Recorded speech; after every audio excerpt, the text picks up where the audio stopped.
අයිබෝන් මං අද ඔයාලව එක්කරගෙන හදන්නේ චීනයේ තියෙන පන්සලකට. එතකොට අද මේ වීඩියෝ එක බලන ඔයාලට දැනගන්න බලාගන්න පුළුවන් වෙයි ශ්‍රී ලාංකීය සංස්කෘතිය සහ චීන සංස්කෘතිය අතර තියෙන වෙනස්කම් මොනවද? ලංකාවේ තියෙන බුද්ධ ආගමයි චීනයේ බුද්ධ ආගමයි මොන වගේ තැන් වලින්ද වෙනස් වෙන්නේ? බුද්ධ ප්‍රතිමාවල තියෙන වෙනස්කම් මොනවද?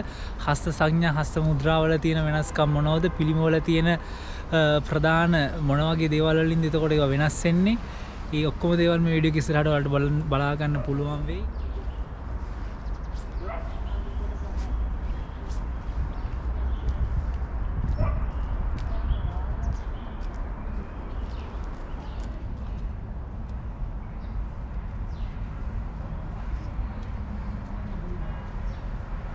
ලංකාවේ පහන් වැට වගේ ලස්සනට තිබුණාට මෙහි තියෙන මෙන්න මේ වගේ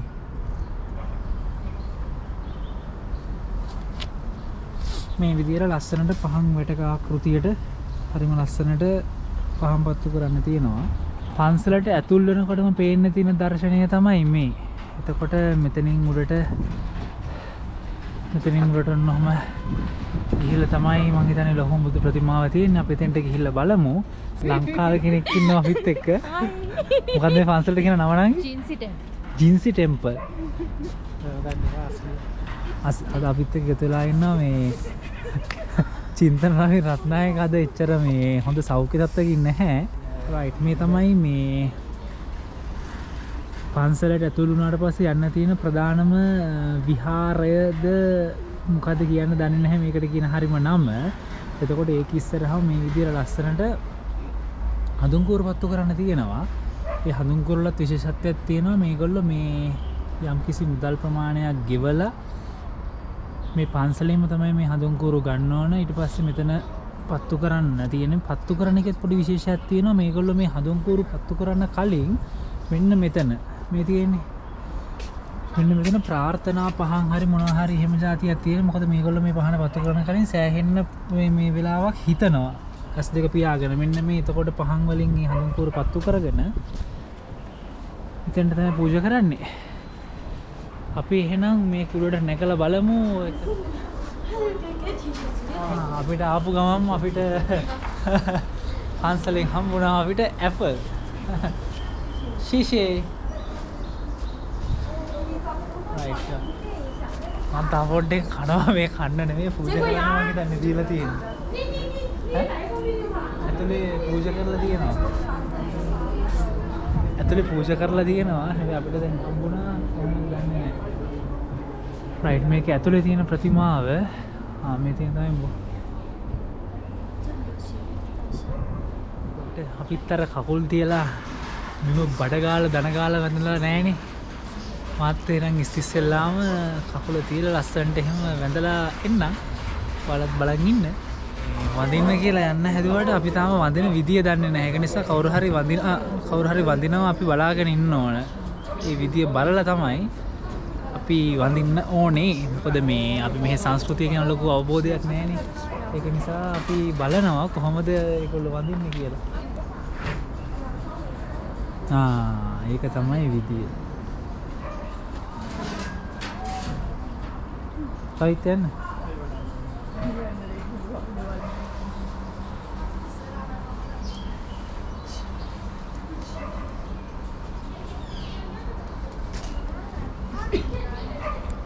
right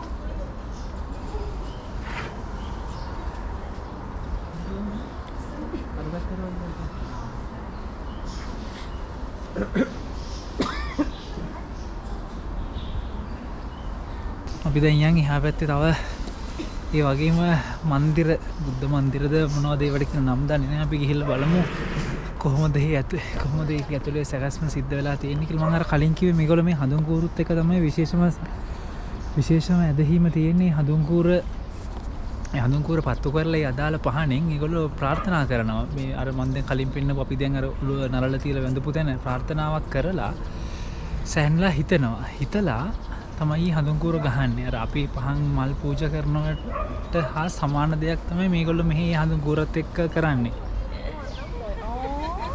මල් ළඟට එන්න එපා. මම ආස නෑ ඔයාලට. ඔයාලට අද නෑලුවා අනේ ඔය හරි හොඳ කොල්ලෙක්. මේ බලන්න.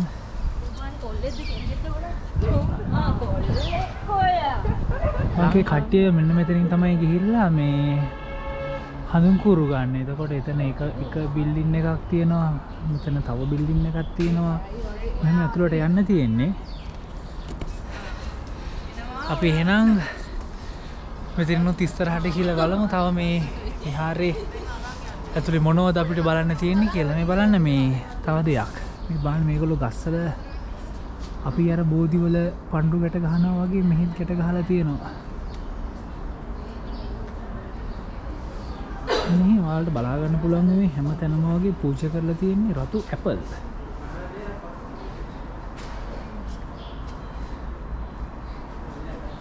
බුදුරජාණන් වහන්සේගේ පිළිම 4ක් ඔයාලට පේනවා ඇති. හැබැයි මේ පිළිම 4 තියෙන මුද්‍රාවන් සහ මුහුණු වල ලොකු වෙනස්කම් ගොඩක් තියෙනවා.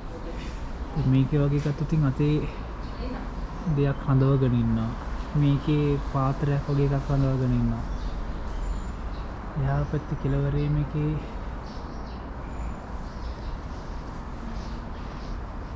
රතු පාට සාටකයක් වගේ තියෙනවා. එතකොට එකිනෙකට වෙනස් ප්‍රතිමා 4ක් තමයි මේ පේන්න තියෙන්නේ. ඒක ප්‍රාර්ථනාවන් තමයි තින්නේ. අපි කලින් ගිය බුදුගිය වගේම තවත් බුදුගියක් ළඟ තමයි මම මේ ඉන්නේ. එතකොට එතන නම් කැමරා වීඩියෝ කරන්න එපා කියලා ගහලා නැහැ. ඒක නිසා ඇතුළ පෙන්නන්න.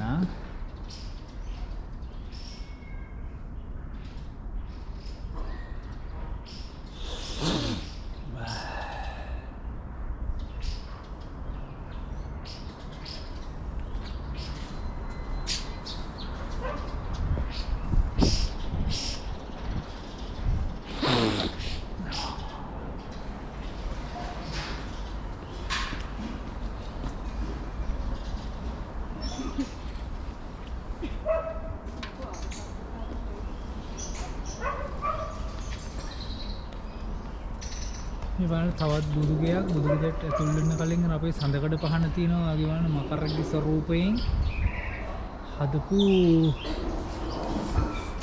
ගල් වලින් හදපු නිර්මාණයක්. එතනත් වීඩියෝ කරන්න පුළුවන් ද බැරිද දන්නේ නැහැ. හරිම ලස්සනයි. බුදුරජාණන් වහන්සේගේ විශාල ප්‍රතිමාවක්. මෙතන නම් අර මේ දම්සභා මණ්ඩපයක් වගේද කොහෙද? ඒගොල්ලෝ ෆොටෝ තියලා තියෙනවා. එතන ප්‍රතිමා 3ක් තියෙනවා.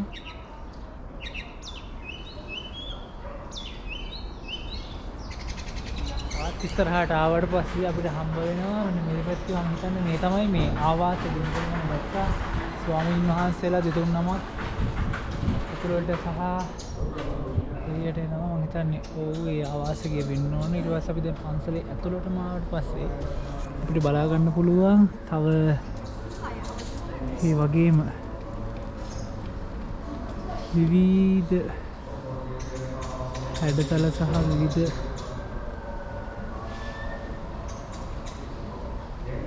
නිර්මාණ වලින් යුක්ත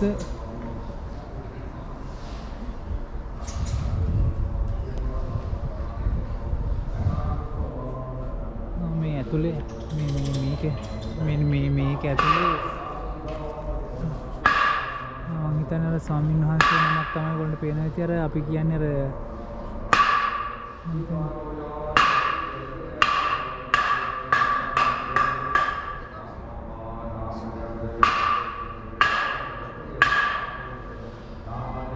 නාද කරනවා.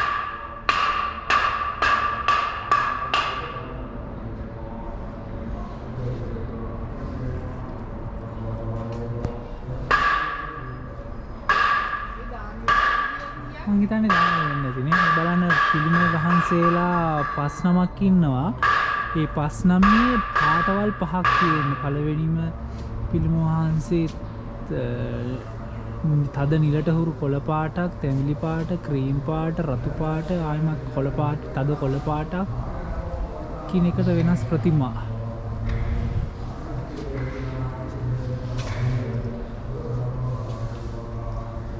මේ පහන් වල තෙල්ද මොනවද තියෙන්නේ කියලා නම් මම දන්නේ. මේ පහන්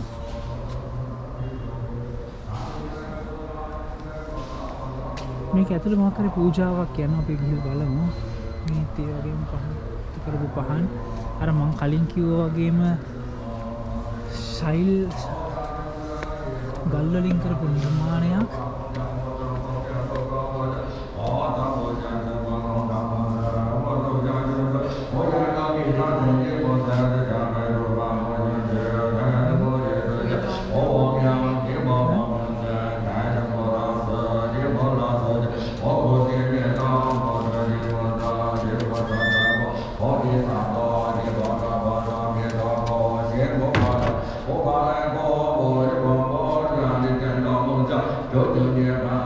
මේක ඇතුලේ අපේ අර පිරිත් කියනවා වගේ ටිකක් යනවා. මේක ඇතුලේ මේ විහාරගේ ඇතුලේ අපේ ලංකාවේ අර පිරිත් කියනවා වගේ අපේ තේරවාදී බුද්ධ ආගමේ පිරිත් කියනවා වගේ මෙයාලගේ මොනවා හරි පිරිත් හෝ මොනවා හරි ශ්ලෝක වගේක් කියනවා. අපිට ඇතුලේ වීඩියෝ කරන්න බෑ නිසා ස්වාමීන් වහන්සේ නමක්